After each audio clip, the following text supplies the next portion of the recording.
Salut à tous, bienvenue sur la chaîne. Aujourd'hui un nouveau test, encore une console rétro gaming, c'est des petits objets que j'apprécie beaucoup, je crois que c'est très recherché en ce moment, et c'est des petites consoles qui plaisent à beaucoup de monde. Donc je vous propose aujourd'hui le test de la Ambernic RG40XX-V. Donc c'est un modèle qui vient de sortir, je vous fais le tour comme d'habitude du propriétaire. Je vous donne mon avis dessus. Alors je vous mets un lien dans le descriptif d'une boutique où je l'ai reçu, une boutique sérieuse. Voilà. Donc on va commencer par voir avec quoi elle a envoyé cette console. Alors vous avez le traditionnel USB-C de recharge, la traditionnelle notice Ambernic. Alors là, ça va correct. Comme d'hab, c'est anglais, chinois uniquement, toujours. Pas besoin, pas besoin, si, il y aurait besoin. Ça serait sympa de mettre du français, mais bon. Ambernic, il s'embête pas la vie là-dessus. La boîte qui est suffisamment bien protégée hein, pour pas avoir de casse, il y a toujours une mousse dedans. Vous voyez, il y a toujours cette mousse-là qui est sur la console, qui évite voilà, qu'il y ait de la casse, et puis le carton est solide. Donc voilà, c'est fourni, c'est assez basique, et la console en elle-même, et puis là on va faire le tour de la console. Au niveau des caractéristiques techniques, un écran IPS de 4 pouces en 640x480, ça c'est classique. 1 Go de DDR4. Alors ça, je vais vous faire une petite confidence. En fait, si vous n'êtes pas très spécialisé, quand vous recherchez une console rétro gaming, il y a un indice simple pour savoir si vous avez en face de vous une console qui est puissante ou une console plutôt d'entrée de gamme. Ben, c'est la quantité de mémoire et puis ben, le type de mémoire. Donc là, 1 Go, vous êtes sûr que vous êtes surtout de l'entrée de gamme. Donc pour faire, alors l'entrée de gamme ne veut pas dire que c'est du bas de gamme. Ça veut dire que simplement vous ne ferez pas les dernières consoles, enfin les dernières. Celles qui s'émulent encore facilement, jusque la PS2, la Wii, la Nintendo GameCube. Donc là, vous avez 1 Go de RAM, vous pouvez vous dire que vous ne pouvez pas jouer à ces consoles-là, c'est pas prévu pour, il n'y aura pas suffisamment de RAM. C'est un moyen simple pour vous donner un repère. Vous avez aussi du Wi-Fi, Bluetooth, vous avez du streaming Moonlight, alors j'ai jamais essayé, mais je pense que c'est pas trop mal, mais j'ai jamais testé. Une batterie de 3200 mAh qui vous donne une autonomie de 6 heures. Ça, c'est les caractéristiques techniques sur le papier. Alors, la console en elle-même, on fait le tour comme je fais à chaque fois. La qualité de fabrication. Le plastique est agréable, c'est un plastique granuleux, pas du tout pas lisse. Donc ça c'est bien, ça à prendre en main, c'est agréable, ça ne doit pas se salir facilement, ça ne doit pas se rayer facilement. C'est une matière en tout cas sympathique que j'apprécie. La croix directionnelle, voilà, rien à signaler, elle est bien souple. Le joystick c'est pareil, c'est une caractéristique. Vous avez ici un joystick, un seul, pas deux. Donc un bouton select, un start, vos boutons classiques, voilà. Hop. Le lecteur de carte SD, ça c'est un bouton reset, le bouton power, une sortie HDMI, merci, une deuxième lecteur de carte, alors ça c'est pas ce que j'apprécie le plus, mais bon c'est comme ça, le volume, en dessous une prise USB-C hein, qui charge et puis pour vous brancher à la console, et une sortie casque, et puis ici vous avez le petit haut-parleur qui est là, et puis voilà le rendu final.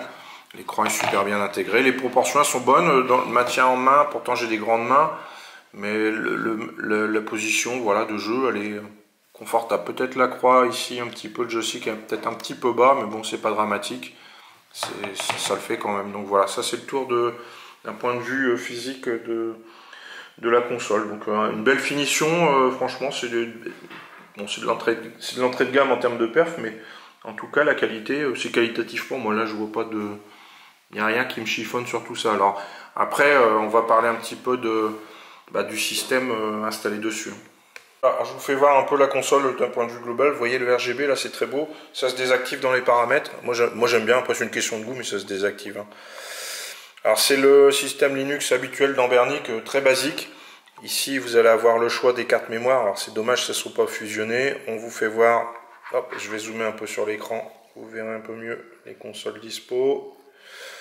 PSP, PS1, hop. Allez, je fais le petit tour du propriétaire. Tac, tac, tac. Voilà. Comme je vous ai dit, hein, pas de PS2, tout ça, faut pas rêver là. C'est pas dans cette gamme de prix. Hein.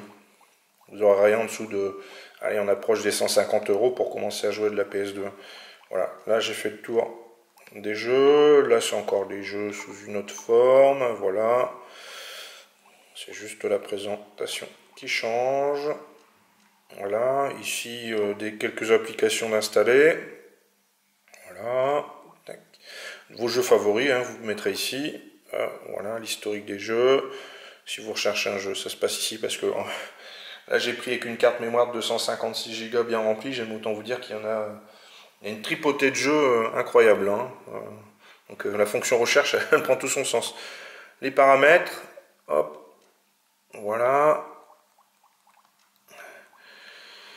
Là on peut l'écran de verrouillage, la luminosité, là c'est un test. Les paramètres ici du joystick, hein.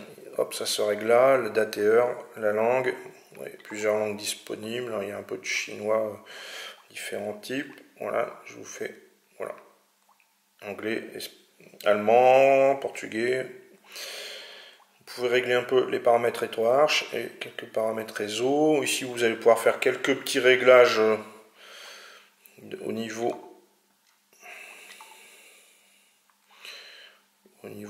voilà.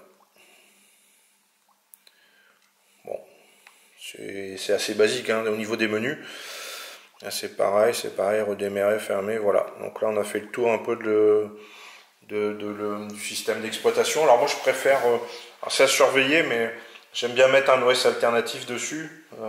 S'il y a un petit bateau Serra ou des choses comme ça, ou Knuli, enfin, ou des dérivés de bateau Serra, c'est bien. Ça quand même embellit beaucoup l'interface. Après l'interface c'est pas ça qui fait pour les jeux, hein. Là vous avez une interface basique épurée, ça changera rien pour les jeux, mais bon, moi j'aime bien pouvoir paramétrer un peu plus, ça c'est mon petit plus, mais bon on est sur de l'entrée de gamme, donc c'est normal. Pour autant on doit pouvoir faire évoluer en recherchant un petit bateau Serra. Si je trouve le lien je vous le mettrai dans le descriptif. Je vous mets un petit Ridge Racer sur PSP, voir un peu ce que ça donne. L'écran il est bien lumineux, ça va, les couleurs sont belles. Tac.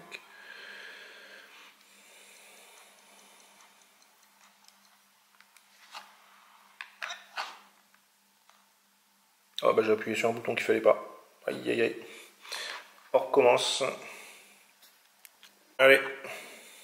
Ridge Racer sur PSP, on va voir ce que ça donne.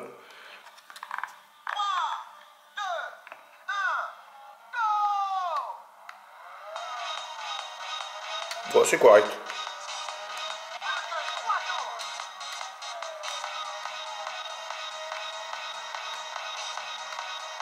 Ouais. Ça tourne correctement, il n'y a rien à dire. Hop, pas de souci là-dessus. Allez, maintenant un jeu PlayStation 1. Hop, je vais vous mettre Gran Turismo. Allez, c'est parti. On va voir ce que ça donne. Tac.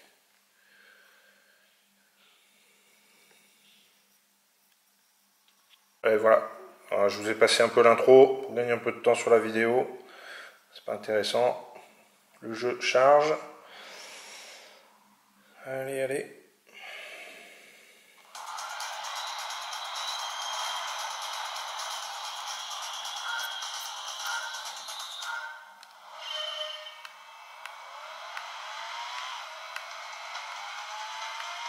Ouais, c'est fluide aussi. Pas de soucis, ça tourne.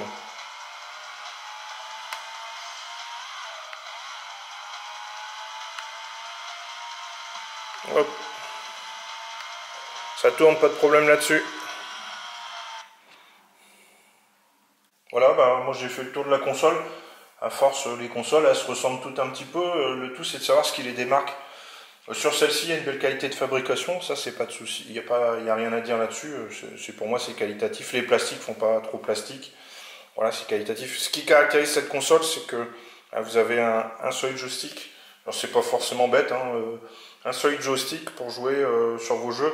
Alors, je trouve que c'est mieux que les Mio Mini Plus parce que là, vous en avez pas. Et moi, j'aime bien avoir un joystick. Donc, celui de gauche, bon voilà, il est utile. Celui de droite, pas toujours autant. Surtout sur des consoles comme ça, un petit peu plus anciennes.